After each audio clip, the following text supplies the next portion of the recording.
अर्जुन, आचार्य प्रवीण और इंस्पेक्टर गणेश तीनों उस सुनसान स्थल पर पहुंच चुके थे जहां कुछ दिन पहले 4 लड़कों की नृशंस हत्या हुई थी। हल्की हवा में मंदिर की घंटियों की टुनकार थी और कहीं दूर समंदर की मध्यम गर्जन।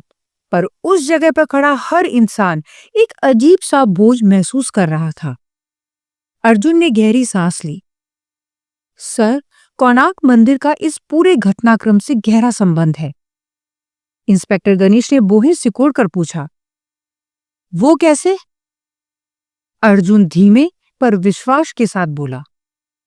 क्योंकि सर, जितना मैंने पढ़ा, सुना और समझा है, ऋतुग्न ने ही ये मंदिर बनवाया था, और शायद कालयोगी के कहने पर। और संभव है कि ये वही स्थान हो जहां पर दिवासुर को छिपाया गया था। ये सुनकर आचार्य प्रवीण और गणेश दोनों कुछ क्षण खामोश रहे। फिर आचार्य प्रवीण ने कहा, या ये भी हो सकता है कि दिवासुर की पत्नी को यहां कैद किया गया हो। अर्जुन थोड़ा चौंक गया। वो क्यों सर? आचार्य गंभीर होकर बोले, तुमने बताया था ना, जब ऋतुग्न दिवासुर को मार नहीं पा रहे थे तो उन्होंने उनकी पत्नी को दक्षिण में कैद किया था। शायद इसी मंदिर में। इस मंदिर की ऊर्जा उसके अस्तित्व को छुपाती है ताकि ऋतुग्न दिवासुर का अंत कर सके। अर्जुन ने सिर हिलाया। उसे बात पूरी तरह से समझ आ रही थी। और इंस्पेक्टर गणेश दोनों को देखता रहा। उसे आधा समझ आ रहा था और आधा नहीं, परंतु उसकी पुलिस प्रवृत्ति बता रही थी कि इन दोनों की बातें बेबुनियाद नहीं है। अर्जुन ने फिर कहा, और जैसा ये घटनाक्रम हुआ है, इसका मतलब है कि कोई प्राचीन असुर अभी उसकी पत्नी के साथ है। शायद उसने उसे कैद से मुक्त कर दिया है। आचार्य प्रवीण ने सहमति में कहा, हाँ अर्जुन, और ये भी संभव है कि ये हत्याएं दिवासुर की पत्नी के अंगरक्षक ने की हो।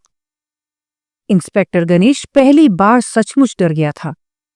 उसने कड़े लेकिन थरथराते स्वर में कहा, तुम लोग ये सब क्या बोल रहे हो?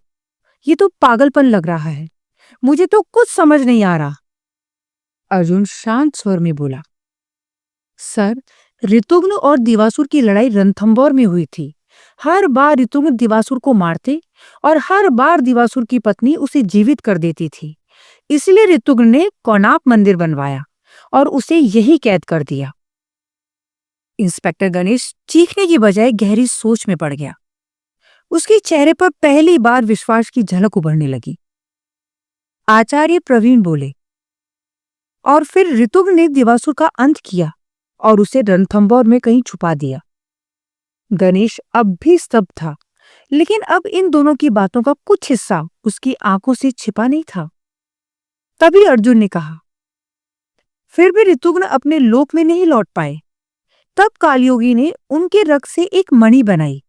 उसका धारक मणिधारी कहा जाएगा, और वही मणिधारी दिवासुर और उसकी पत्नी का अंत करेगा। आचार्य प्रवीण ने धीमे से कहा, पर अर्जुन, दिवासुर की पत्नी तो निर्दोष थी। उसकी हत्या मणिधारी कैसे कर सकता है? अर्जुन के चेहरे पर हल्की लेकिन रहस्यपूर्ण मुस्कान आई। वो निर्दोष थी, पर अब नहीं रही। उसने या उसके अंगरक्षक ने ये हत्याएं की है, और ऐसा करके उसने स्वयं अपना भाग्य तय कर लिया है। इंस्पेक्टर गणेश अब उन्हें बस घूर रहा था। वो उस स्थान पर खड़ा था जहां जमीन पर आज भी अजीबोगरीब पंजों के निशान बने थे। ना किसी जानवर के, ना किसी इंसान के। जीप का मुड़ा हुआ फ्रेम, टूटी हुई मिट्टी और आसपास फैली अजीब सी ऊर्जा। यही सच था, पर वो कोर्ट में ये सब बताकर क्या करेगा? उसके कानों में बस एक ही विचार गूंज रहा था, हे भगवान, मैं किस मुसीबत में फंस गया हूं। इंस्पेक्टर गणेश को बिल्कुल अंदाजा नहीं था कि ये सिर्फ एक हत्या का केस नहीं था, बल्कि एक शापित युद्ध की शुरुआत थी जो सदियों से अपने अगले अध्याय की प्रतीक्षा कर रहा था।